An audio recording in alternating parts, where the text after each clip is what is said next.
Nice, Chandler. Good boy. 25 years. To think that so long has gone by, it's really amazing. And it all started in 1996. This was a big, large stud farm. I was already here. As a jockey, I needed to keep my pet somewhere. 533.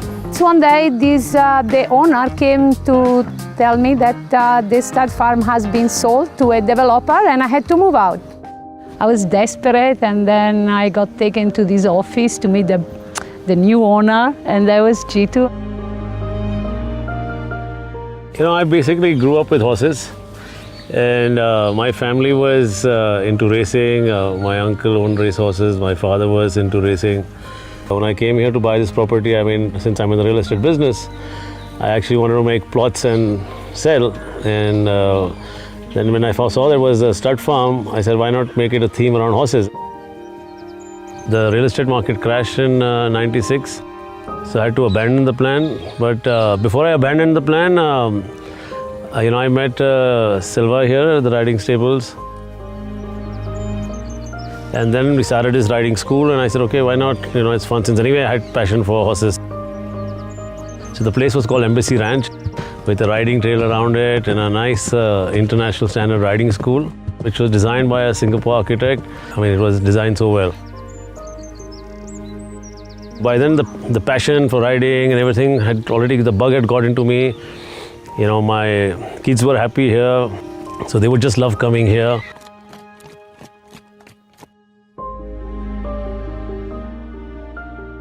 I can't believe that it's been 25 years since this has been there. Like, all of it kind of still feels the same. Living here, we used to live here during the summer. Pretty much come here every day after school, in the morning before school sometimes, while we were training. This arena behind me is probably the first place I ever competed. Can't believe it's been 25 years. I still remember the first time I came to riding school with Jitu. I fell in love with that place. Unlike the family, I don't ride anymore, but I enjoy being around them while spending some time with Silva. We started with just 5-6 horses, and and then it just kept growing. And by 1997, we already hosted the first Junior National.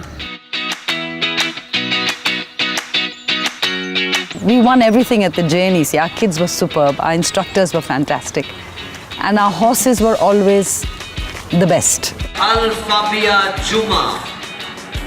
Round of applause, everybody. Come on, you. And there were 5 really good kids there. We had Karan, Aditya, Rishika, Nadia and Aviva. So we traveled a lot all over the country for the JNEC. Very aggressive and only wanting to win. Yeah, and I think also one thing was that we were initially the only all-girls team and winning.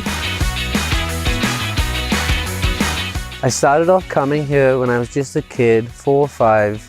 My brothers used to come here to ride. But yeah, 25 years has gone by quick. You know, they say time flies when you're having fun, and this place has given me a lot of fun. Out of the 3 of us, I think me and Karan rode the most, and I was by far the best. I was actually better off in dressage, which is actually the more boring sport. It's very discipline and movement oriented. When I was competing, I was in my category, the children's category, junior category, I was one of the best riders. I think if you look at the talent there is today, I probably wouldn't even be there in the top 10. With G2, basically, there was no limits, really. It's like more and more and more. And then in 2008, we started buying horses to actually let's start training for the Asian game and have a competition yard and give opportunity to Indian kids, sponsor kids, to give it a shot. I think my very first riding lesson was at the Embassy International Riding School. I remember we played a lot of pony games, we had Gymkhana races, and then Mr. Jitu Bharani was looking to field a team for the Asian Games. You know, I took that opportunity with both hands. I dropped out of school and went off to the UK to train and qualify for the 2014 Asian Games. When we went to Incheon, we realized that there were 4 horses in the Indian team and we should have at least 3 of our own to control the score. Before any competition, horses are trotted up before the vet and members of the ground jury, and to make sure that they are in a fit state to compete. Accepted. If you breed a warm blood, then he goes into training only at the age of 4. So private breeders, to breed a horse and then wait for 4 years as the incubation period, it's a long time. EIRS has taken a big step in having really quality warm bloods. 30 years back, Netherlands never had warm blood horses, but somebody bred and started breeding, and now Netherlands has its own warm blood horses. And you know, me being adventurous, I said, why not we try it out? We started, and you know, we have a nice collection of them, and you can't believe that these are the first sport horses in India created here. And I presume, you know, like I'm 55 and I'm like 85 or something, maybe it'll be history in India too, you know. The Embassy International Riding School is an amazing, amazing facility. It's second to none, and it can compare with any top facility here in Europe. What I mean by that is, you know, the care of the horses, such as farriery, stable management, footing and surfaces that horses compete on. Hola, baby. You got to check horses, or the horses, the one that are little lame, not lame. Another big part of my job is to take care of the shoeing. Okay, next one. I reschool horses which have got problem, like a horse that develop habits. We have a round yard, and that's the ideal place where you actually get them to understand and you can reschool them. Stop. Stop, baby. Come. Come. Okay, come on. Where's it? Stop. Nice. The last Asian Games, actually, after selecting the team, and the army decided to cancel the team. In India, it's not a very easy thing, even if you have the money and you want to sponsor, and even if you're not asking anything.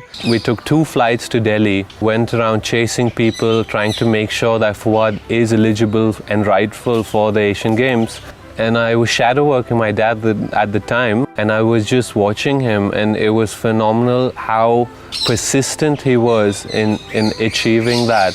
And ultimately he got him through to the Asian Games, and he got a silver, 2 silvers, and was just an inch off getting a gold. These people landed in January in France, and they could only compete till May to qualify, and they competed in July and they won. So just look at the talent. So you had teams from Japan, Singapore, Korea, China, training in whole of Europe for 4 years. And these 3 Indian army men, you know, 1 officer and 2 Jawans and Fuad, but training for 4-5 months, they managed to get the country a medal. So which shows that, you know, there is determination, talent in our country, but it needs to be nurtured. Then Fuad went for the Olympics, so the whole idea of getting India a medal for the Olympics is still there. It was a great experience making it to Tokyo and being able to represent my country. It all fell into place at the very last moment, and we got there in the end. We got there with a fit, sound horse who gave a good performance, who helped me show a good account of myself and helped me show the world what Indian equestrians are made of.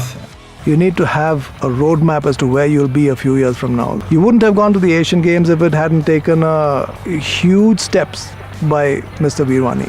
If he hadn't taken those steps, if he hadn't sponsored the riders, there would have been no chance of getting a medal. So I have lots of people. So it wasn't like restricted to the affluent people. It was an open sport for everybody, which we wanted to sponsor, and whoever's best would, go for the Asian Games and for any competition or training.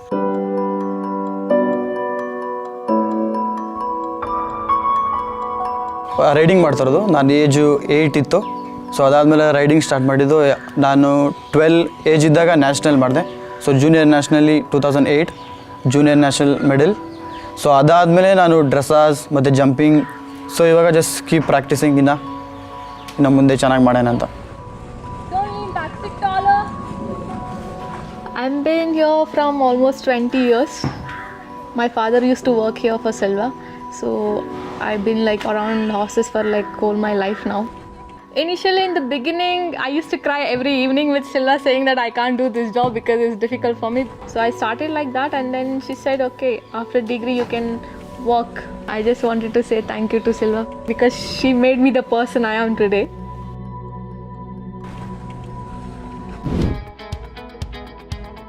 There's something that's very universal in the horse world, and that's horsemanship. How the horse thinks, how the horse feels, and how the horse reacts.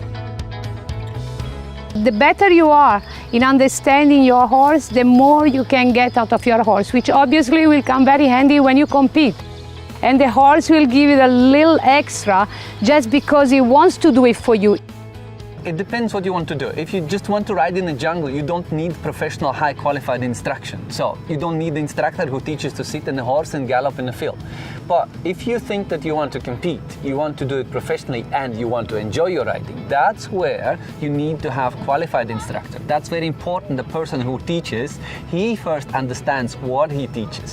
Yeah, because it's not only about telling the technical things, it's more about understanding the horse, the movement, the communication, the language. He does it so much.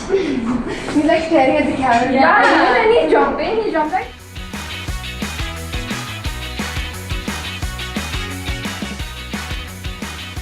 EPL is kind of like a like it is like not a competition, but it's mainly a practice for the JNEC. If you're a kid, the only national event you have is once a year in December. You cannot be an athlete if you only train 2 months of the year. And that's where the Equestrian Premier League tournament came about.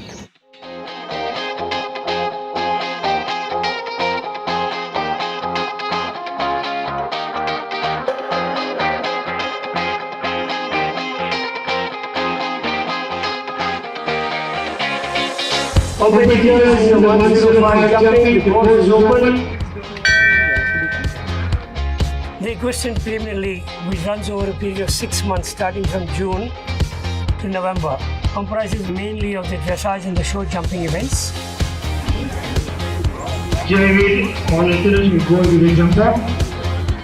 When a rider does the entire course clear without dropping a jump or without a single penalty, then the rider has to do a jump off, which is a set of probably 6 jumps or 5 jumps, and has to be racing against the clock. They do it fastest and clear.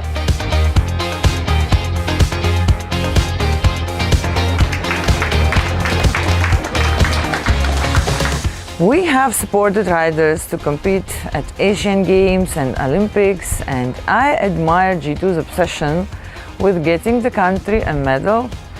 I'm sure that our goal is just around the corner. Congratulations! Today I find it difficult, like it's 25 years. But it just seems like yesterday, like I thought spending for 3-4 hours with my kids over here was much better. They also grew up much better in the open air and outdoors, and you know, they've turned out to be fine kids now. This is such a great place for a kid because riding as a sport, me being afraid of heights, it teaches you a lot about confidence, about overcoming your fears.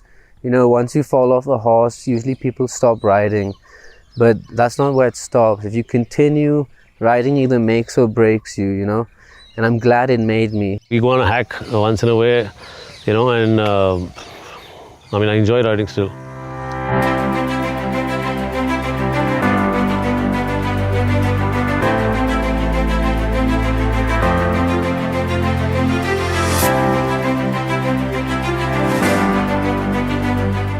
So I always say that, you know, money is something, it's a means to make other people happy.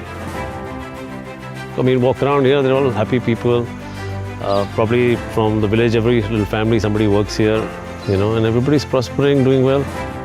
My dream is, and which I will do it, is to build an international arena where India can hold an Asian Games or an international event over here.